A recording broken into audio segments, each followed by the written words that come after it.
안녕하세요. 독서하고 생각을 말하는 독설입니다. 이번 책은 누가 뭐라든 집을 사라입니다. 저자는 남관현, 출판사는 황금부엉이, 발매일은 2016년 3월 28일입니다. 바로 읽겠습니다. 8페이지. 1%의 부자들은 부동산을 구입하기 위해 분양 설명회도 가고 그 지역에서 나오는 지역신문을 꼼꼼히 챙겨보고 인터넷을 검색하고 개발 호재가 있는지 교통 여건이 좋아지는지 등 여러 가지를 철저히 분석하고 현장을 직접 방문하여 탐문도 병행하면서 최종적으로 투자를 결정. 이때 들이는 시간이 최소한 100시간은 넘을 것. 이러니 부자가 되는 것. 여기서 제 생각은요. 부동산 구매 시에 아무것도 안 알아보고 덜컥 구매하지 않도록 하자. 큰돈이 묶일 수도 있는 인생의 중요한 결정이다. 부동산 부자들은 기본적으로 준비를 생각만 안 하고 직접 행동으로 옮겼다. 정보를 수집하고 임장을 했다. 배우자. 다음 19페이지. 부동산에 관한 정확한 정보는 정부 기관이나 공공기관 홈페이지에 다 있음. 이런 정보를 1차 정보. 미래 가치가 있는 지역에 투자해야 함. 미래 가치는 그 지역의 인구 변화와 크게 관련. 시청이나 구청 홈페이지를 보면 인구가 늘고 있는지 줄고 있는지 상세하게 알 수 있음. 여기서 제 생각은요. 뉴스, 유튜브 등 2차 정보보다 1차 정보인 정부기관, 공공기관의 정확한 부동산 정보를 확인하자. 다음 22페이지. 집값에는 정가가 없다. 정가가 없다는 말은 바꿔서 생각하면 그만큼 자신의 노력에 따라, 정보에 따라 얼마든지 유리하게 구매할 수 있다는 것. 아무리 집값이 올라가는 지역이라도 돈이 필요한 사람은 있기 마련. 그래서 급매물이 나옴. 이런 급매물이 잘 잡으면 앉은 자리에서 말 몇 마디로 1,000만 원을 쉽게 깎을 수 있음. 그러기 위해서는 내 집 마련과 관련된 지식이 풍부해야 함. 여기서 제 생각은요. 철저히 공부 그리고 실행하자. 부동산 거래에서 협상의 중요성을 다시 한번 느낀다. 다음 25페이지. 오를 지역으로 살 곳은 실수요자가 풍부한 지역, 전세가와 매매가의 차이가 적은 지역. 갭 투자 시 참고하면 될 것 같습니다. 33페이지. 강남 부자들은 부동산을 소모품으로 생각, 부동산 및 금융 상품에 대한 투자를 특별한 이벤트로 생각하지 않고 백화점에서 물건을 사듯이 생활의 일부분으로 여김. 부동산에 투자를 꺼려하는 사람들의 공통적인 모습은 절대 모험을 하지 않으려는 태도. 여기서 제 생각은요.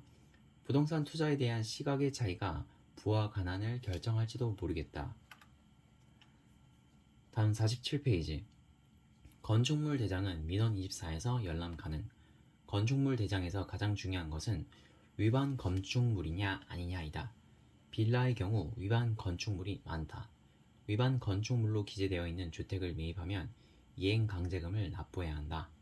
전 주인의 잘못을 내가 떠안고 가는 것이다. 이거 꿀팁이죠.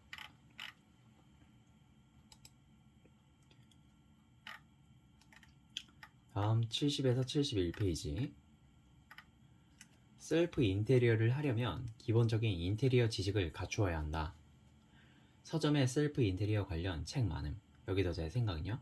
어떤 것을 하든 실행 전에 독서로 준비하는 게 진리라고 생각이 드네요. 다음 77페이지. 3억 원짜리 집 구매 시 총 필요 비용은 3억 600만 원이 필요. 취득세 1.1% 330만 원, 그리고 법무사 비용 50만 원. 마지막으로 이사 비용 100만 원, 중개 수수료 120만 원 등. 여기서 제 생각은요. 집 구매 시에 취득 시 여러 가지 비용이 필요하다. 자금을 충분히 확보해서 예상치 못한 지출에 대비해야겠다. 다음 86페이지. 매물을 꼼꼼하게 확인할 것. 계약서 쓰고 계약금도 다 줬고 이제 잔금만 치르면 내 집인데 그 사이에 집주인이 은행에서 대출이라도 왕창 받는다면 어쩔 것인가. 이런 일을 막기 위해 무조건 특약사항에 그런 관계에 대해 명시할 것. 실제로 이런 일이 벌어졌다면 잔금날 직접 은행에 가서 집주인의 대출을 무조건 상환해야 함. 잔금을 처리했다는 증빙 서류를 가지고 가야 등기 신청이 가능. 첫째, 현장 방문하여 집 상태 꼼꼼히 체크하자. 둘째, 실소유자 인지 확인. 등기사항 증명서상의 소유자와 주민등록증을 비교 확인. 주민등록증이 가짜일 수 있으니 집주인에게 양해를 구하고 ARS 1382 전화해서 확인. 가짜 주인이거나 부부관계 악화로 인하여 재산권 다툼이 있는 경우 실소유자 행세를 하며 돈을 가로채는 경우가 적지 않음. 여기서 제 생각은요. 계약 시 실소유자 확인, 그리고 매수 전에 매도인의 대출 실행 관련 대응할 것. 꿀팁입니다. 다음 97페이지. 통학거리에 따라 아파트 가격에 차이가 있다는 연구 논문이 있습니다. 500m 안에 초등학교가 있을 경우 아파트 가격은 4.8% 상승 여력이 있다고 합니다. 500m 안에 중고등학교가 있다면 아파트 가격은 3.2% 상승 여력이 있다고 합니다. 참고하시고요. 106페이지. 반드시 현장을 방문해서 구입할 부동산의 단점을 찾는다. 하자를 찾아내야 메모하고 결정적일 때 써먹는다. 반드시 계약하겠다는 의지를 보여주다가 결정적인 순간에 집의 하자 등 약점을 제시하면서 가격 협상을 하는 것이 요령이다. 가격 협상은 주도적으로 할 것. 중개사에게 협상을 맡기면 이도저도 아니게 옆길로 샌다. 협상 테이블에서는 감정 개입을 줄인다. 매도자의 상황에 기초한 정보를 토대로 협상할 때 나올 만한 질문과 답변을 적어 숙지해 놓으면 협상 테이블에서 감정을 최대한 억제하면서 유리한 게임을 할 수 있다. 여기 저자의 생각은요. 현장에서 하자를 찾아내는 게 조금이라도 집을 싸게 살 수 있는 방법이다 라는 생각이 들었습니다. 110페이지. 현란한 말솜씨로 구매자의 혼을 쏙 빼놓고 계약을 하게 한다. 이보다 더 좋은 물건이 없으니 일단 가격금이라도 걸어야 한다고 재촉한다. 이런 전략을 일명 문간에 들여놓기, foot in the door 라고 합니다. 작은 것을 들어준 사람은 결국 큰 것도 들어준다는 건데 많은 곳에서 가격 협상 전략으로 사용하고 있습니다. 일단 가계약금을 걸게 되면 결국 계약서에 도장을 찍게 마련이죠. 여기서 제 생각은요. 계약 관련해서는 부동산도 그렇고 어느 계약 현장이나 비슷한 것 같다는 생각이 좀 들었습니다. 다음 122페이지. 가족이니까 계약한다고 된다고 하겠지만 엄연히 법에서는 대리인은 위임장 없이는 계약의 주체가 될 수 없다고 정하고 있습니다. 이럴 경우 매매 계약서를 작성할 때 반드시 인감 도장이 날인된 위임장이 있어야 하며 소유자 인감 증명서도 있어야 합니다. 반드시 특약사항에 다음과 같이 기재 필요합니다. 매매 계약의 잔금과 동시에 매도인이 전액 상환하고 근저당권을 말소한다. 여기서 제 생각은요. 대리인의 계약, 특약사항 필수 추가 내용 이것을 기억해둬야 할 것 같습니다. 다음 123페이지. 한 푼이라도 아끼기 위해 당사자끼리 아파트 매매 계약서를 작성하는 것은 금물입니다. 등록된 공인중개사, 매도인, 매수인 등 3명이 있을 때 매매 계약서를 작성합니다. 여기서 제 생각은요. 직거래를 절대 하지 말아야겠다는 생각이 좀 들었습니다. 127페이지. 매수자가 중도금을 정해진 날짜에 입금하지 않을 수도 있습니다. 중도금이 며칠 정도 늦어졌다고 해서 매도인이 중도금 수령을 거절할 수 없습니다. 예를 들어서 이러이러해서 지급이 며칠 늦는다고 매수인이 전화했을 때 매도인은 동의하지 않더라도 이를 계약 위반이라고 주장할 수 없습니다. 여기서 제 생각은요. 중도금 지급이 늦어져도 계약 위반 사유가 되지 않는다는 점을 참고하세요. 133페이지.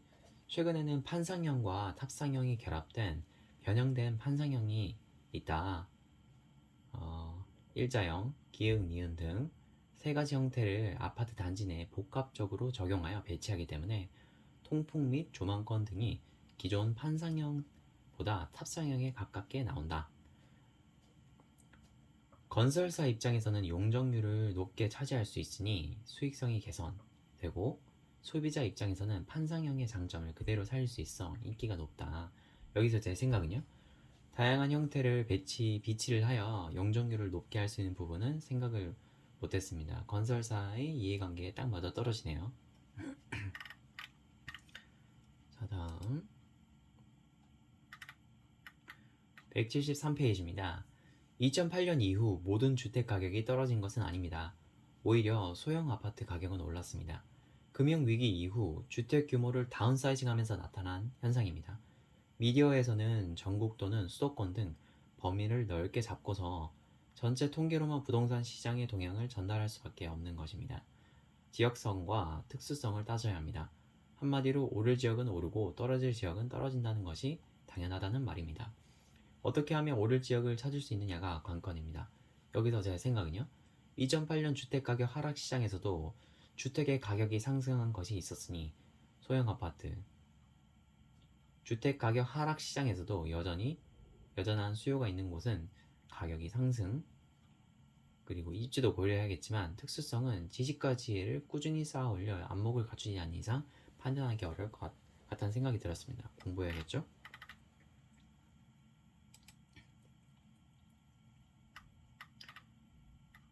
(184페이지) 도로가 아직 공사 중이어서 실수요자들이 외면을 받는 미분양 아파트, 지자체 도로과에 문의해보면 언제 개통되는지 알 수 있습니다.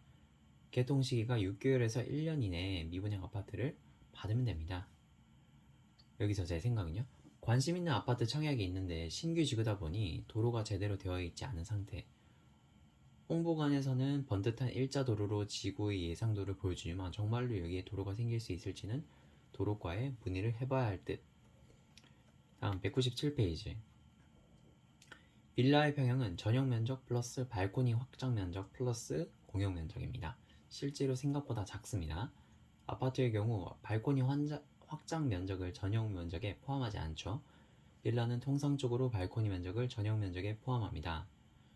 여기서 제 생각은요. 빌라가 일반 아파트 대비 동평이라고 해도 실제로 사용할 수 있는 전용 면적은 작다는 거 기억해야겠죠. 201페이지. 개별 공시지가의 흐름을 그래프로 나타내 보면 땅값이 오르는 지역을 찾을 수 있다. 여기서 제 생각은요. 땅값은 개별 공시지가의 흐름으로 판단해야겠군요. 215페이지. 가압류, 압류, 가등기 등이 보일 경우 처음부터 내가 구입할 빌라 리스트에서 제외시킬 것. 건축물 대장을 살펴보니 베란다를 불법으로 확장해 위반 건축물로 올라와 있다면 역시 구입할 빌라 리스트에서 제외시킬 것. 참고하시고요. 227페이지. 내 집 마련도 투자다. 부동산 공부가 힘들지만 부동산 정책을 조금이라도 관심 있게 지켜보면 유망한 좋은 투자처를 찾을 수 있다. 여기서 제 생각은요. 공부하고 또 공부해야겠죠? 230페이지. 고용 창출 효과가 있는 지역은 어디인지, 대규모 산업단지 또는 대기업 공장이 이전하는 지역. 15년 전인 2000년에 아산시는 인구가 18만 명의 작은 도시였습니다. 하지만 삼성전자가 들어오면서 발전을 거듭해 2015년 아산시 인구는 30만 명이 넘는 도시로 발전했습니다. 도시 인구가 30만 명 이상이 되면 자족 도시로 평가받습니다. 참고하시면 되죠.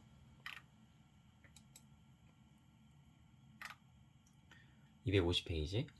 앞으로 서울 및 수도권은 철도 정책에 따라 역세권 위주로 내 집 마련을 고민해 볼 필요가 있다고 했다. 지방 도시의 경우 내 집 마련을 위해 관심을 가져볼 만한 지역은 어디일까? 혁신도시, 기업도시, 대규모 산업단지가 들어서는 지역. 여기서 제 생각은요. 서울 및 수도권은 역세권 위주, 지방 도시의 경우 혁신도시, 기업도시, 대규모 산업단지. 기억해 둬야겠죠? 다음 255페이지. 전세가율이 높고 전세가 잘 나가는 지역을 집중 공략하라. 갭 투자를 위해 물건을 하나 둘씩 분석해 봐야겠다. 전세가율이 높고 전세 거래가 많은 지역은 어디인지. 259페이지. 나이가 들어서도 충분히 할 수 있는 일거리 중 하나가 부동산 임대 사업입니다. 2015년 부자 조사 자료에 따르면 선진국에서 부자들이 가장 많이 하고 있는 업종 1위가 부동산 임대 사업입니다. 여기서 제 생각은요. 많은 부자들의 업종 1위가 부동산 임대 사업이라 우리 고조할아버지께서는 정정합니다. 증조할아버지께서는 과거 큰 땅 부자로 큰 부를 이루셨다고 하는데 물론 지금은 망했죠. 어느 정도는 와닿기도 합니다. 다음 263페이지 에서 265페이지입니다. 배움을 멈추면 안 된다. 부동산 교육 듣는 사람 중 2명 50대에 10억 원 이상 자산을 보유한 사람이 있었습니다. 그 사람이 하는 말이 열심히 하지 않으면 바로 도태되는 것이 부동산 현장이잖아요 라고 하더군요. 여기서 제 생각은요. 부동산 지식과 지혜는 다더익선이라는 생각이 들었습니다. 이상입니다. 들어주셔서 감사합니다.